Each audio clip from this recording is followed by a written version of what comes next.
Sorry for the brief interruption. I need to restart this video because I got a phone call from a friend from New Hampshire, and I will just restart. So, in today's reading progress video / wrap up, I will be talking about the books that I read from the week of November 16th to November 22nd. The first book is called Excuse Me While I Ugly Cry by Joya Goffrey. This is about a girl named Quinn who keeps a diary about stuff she would never admit out loud, but then she loses the diary and her secrets end up being exposed to the rest of the school. So basically she goes on a quest to find who stole her diary. I'm not very far into this book yet. I am only on page 116, chapter 12. The next book that I'm reading is called Can't Help Falling by Cara Bastone. I found this book on a list on Instagram about books that remind you of Gilmore Girls. And yeah, I think the setting is very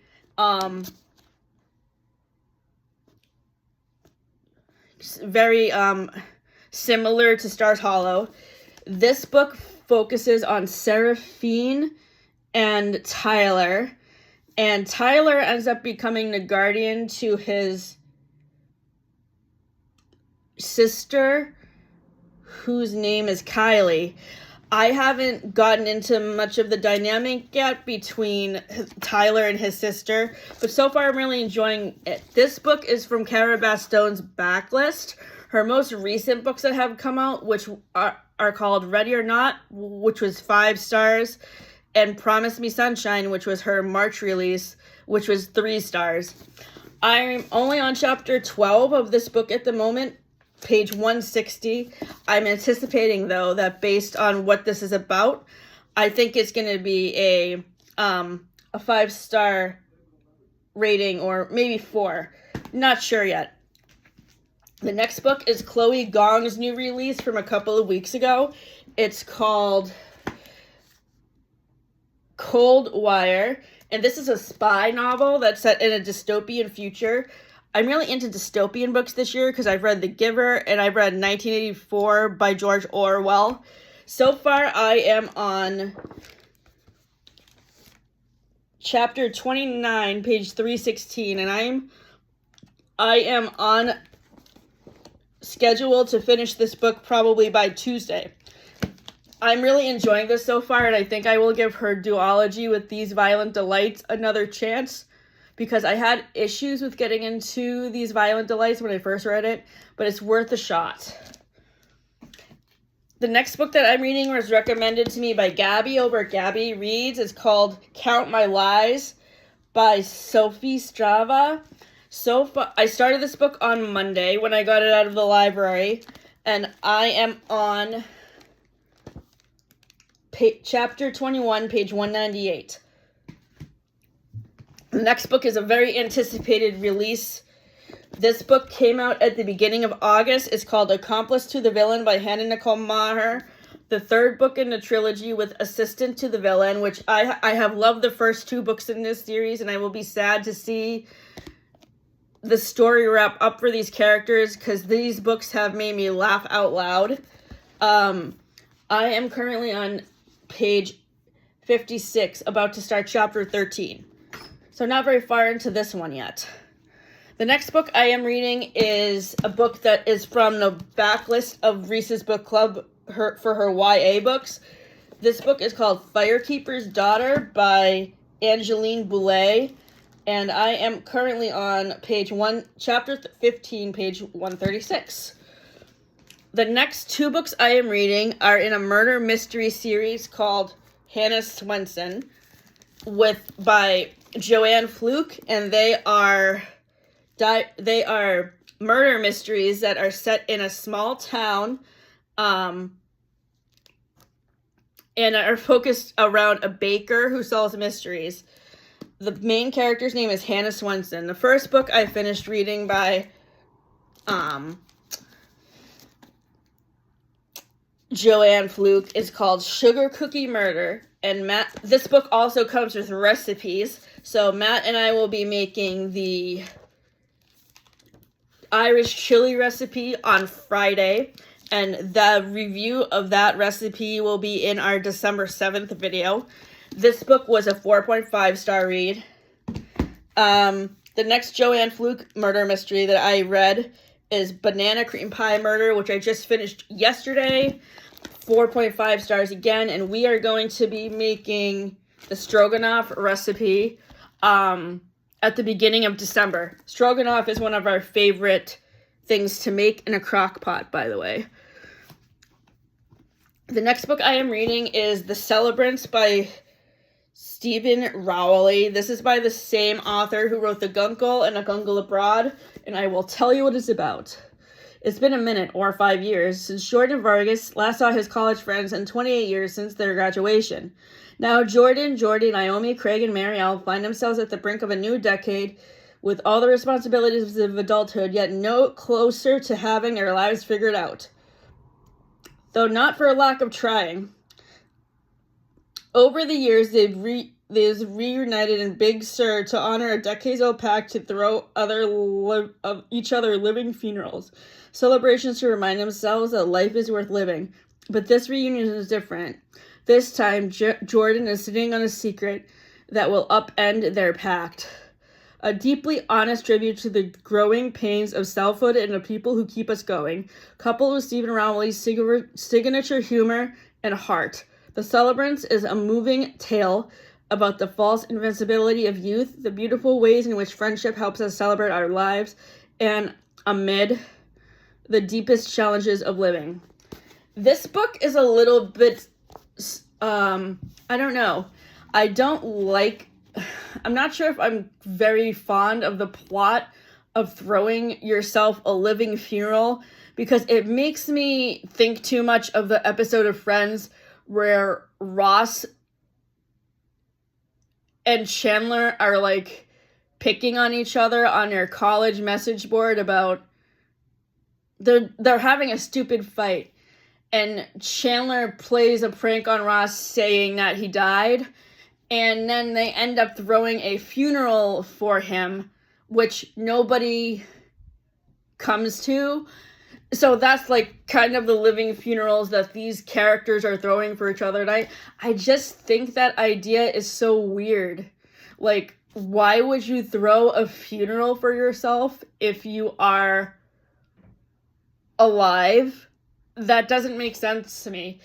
So the whole plot of this book is really strange. I really prefer The Guncle and The Guncle Abroad so much better, because those books were funny and lighthearted. The plot of this book is just too somber for me. Currently, I am on page 185. The next book I am rereading is called The Truth According to Ember by Danica Nava. She came out with a new book earlier this year called Love is a War Song, which is the second book in this duology, which is why I'm rereading this one at the moment. Currently, I am on page 190. In this book, I will tell you, Ember Lee Cardinal has not always been a liar, well, for anything that counted at least, but her job search is not going great, and when her resume is rejected for the 37th time, she takes matters into her own hands. She gets creative in listing her qualifications and answers the ethnicity questions on applications with a lie, a half-lie technically. No one wanted Native American Ember, but while Ember just landed her dream accounting job at Park Avenue, Oklahoma City, that is. Accountant Ember thrives in corporate life, and her love life seems to be looking up as well. Denora Colson, the IT guy and fellow Native who caught her eye on her first day, seems to actually be interested in her too. Despite her unease over the no dating policy at work, they start to see each other secretly, which somehow makes it even hotter. But when they're caught in a compromising position on a work trip, a scheming colleague blackmails Ember, threatening to expose their relationship. As the manipulation continues to grow, so do Ember's lies. She must make the hard decision to either stay silent or finally tell the truth, which could cost her everything. Quite honestly, I'm not a big fan of Ember's character, and I don't really like how she had to lie in order to get the job that she's at, and the fact that she has to also lie to her coworkers about her relationship with Danuoa, I think that's how you say the guy's name, is not good. So yeah, I gave this book 4 stars, but I think the rating is going to change because I'm just not a big fan of Ember's character. The next book that I'm reading is the next 2 books that I'm reading are by Penelope Douglas, and they are in her, what is this series called again? Devil's Night. They are part of the Devil's Night series. This series was recommended to me by Brittany over at Brittany Grace, and it's basically a dark romance series that focuses on the 4 horsemen of the apocalypse. So this is the book that focuses on the 3rd horseman, whose name is Damon. Kind of like, I mean, this makes me think of that character. I think the show is called The Vampire Diaries. Is that the character? Is that the show with the character named Damon Salvatore? I think I have that right. I hope so. So yeah, so far in Devil's Night, I am on chapter 7, page 118. And then in Conclave, which is a short little mini novella, which I can easily probably finish when I get home from Laconia tomorrow, I am on page 56, and this book is only like less than 100 pages, so I'm halfway done with this and I can easily finish it tomorrow.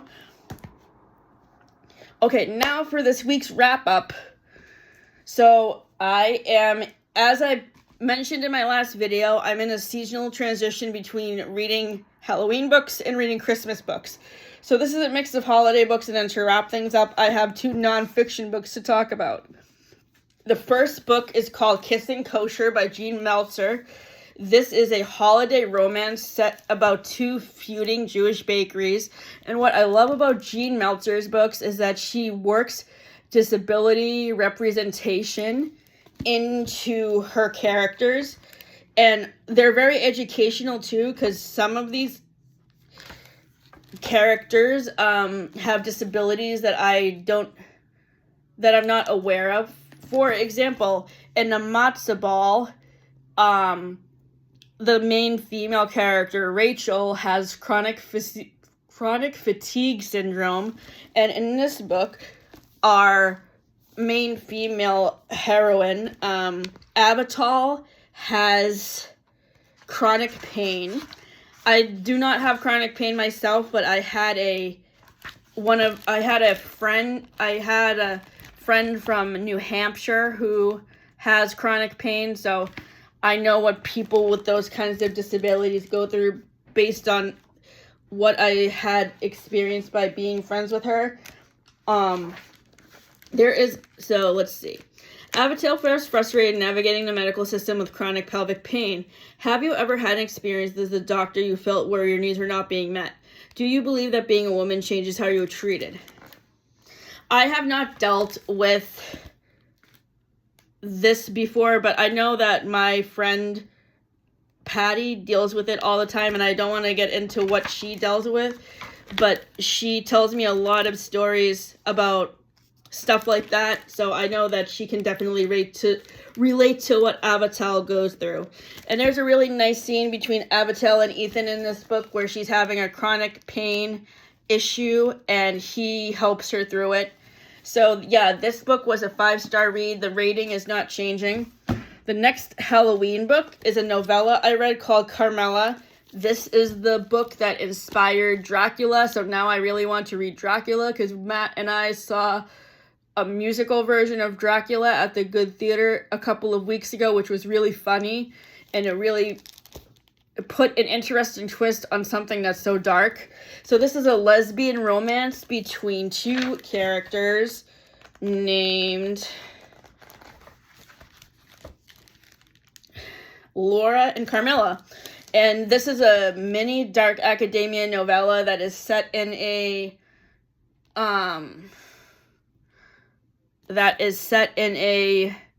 college class where they're taking creative writing.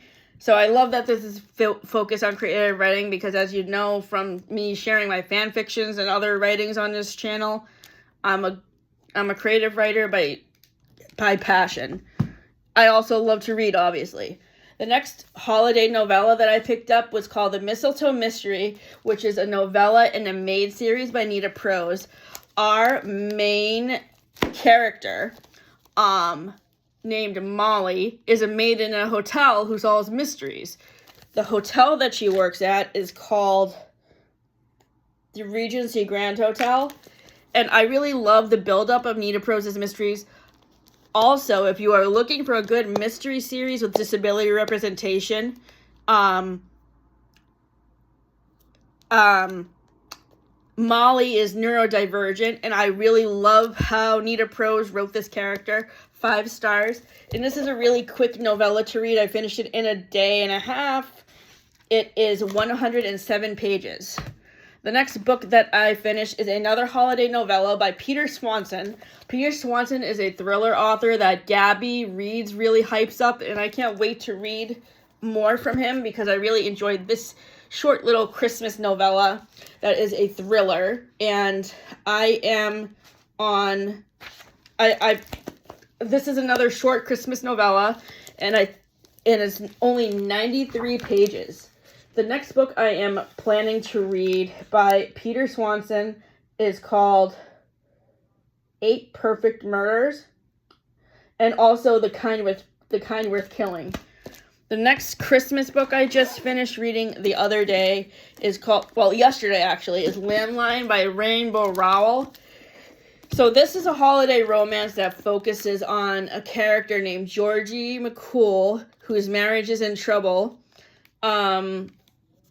She's having really big issues with her husband, Neil, and I don't want to spoil the ending, so I'm not going to really talk too much about what happens, but I really loved the buildup of this because obviously, Georgie and Neil are having trouble in their marriage, and it also impacts their children, who are named Naomi and...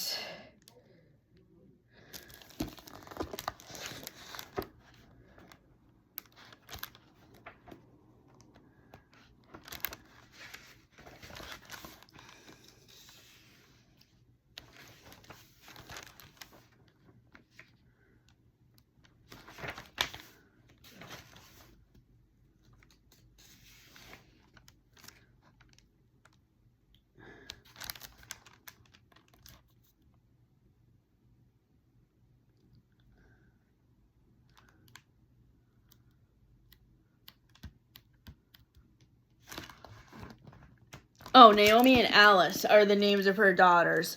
So I really loved the dynamics between Naomi, Georgie, and her daughters. So if you like Rainbow Rowell, I think you will really enjoy this book. I have read 3 books by her and a graphic novel series of Fangirl. I have read...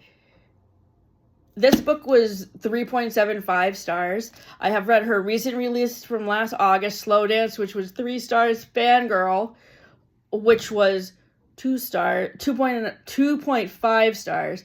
But since I really like the graphic novel series of Fangirl, I'm going to read the actual book again to see if my rating will change. Because the graphic novel series of Fangirl was 4.5 stars, just because I really liked seeing how the book that the main character was writing coming to life, and also the illustrations.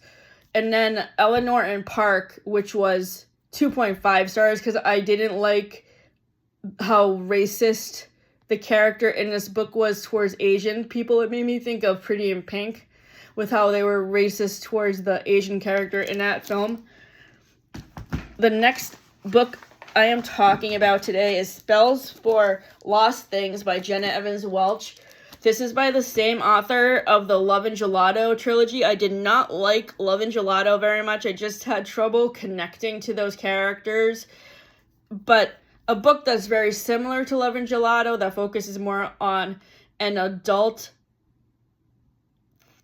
dealing with the same kind of things that the character in this book deals with is called One Italian Summer by Rebecca Searle, which I liked a lot better. So if you are not a fan of Love and Gelato like I was, please pick up One Italian Summer, because I think you'll enjoy that a lot better. This book was fun. It focuses on two witches named Mason and Willow. They both live in Salem, Massachusetts, and I really love their dynamic together, and I also love Mason's little sister Poppy, who is a witch in training. She's just really adorable. This book is really fun. I read it after Halloween, but I think I'm going to read it again more in the season, so that way I can get the witchy vibes of Salem. So if you like the movie Hocus Pocus, especially the little sister Danny of the main character, I think you will really like this book because Poppy reminds me of Danny. So this book got 4.5 stars. The last two books I'm talking about are books that I'm reading for Nonfiction November. The first book is directed by James Burrows. This is the memoir of the guy who directed Friends and Frasier and Will and Grace. So in my current reread of this book, I am only focusing on reading the chapters about the shows that I am currently watching or I'm going to start watching after Christmas. Those shows are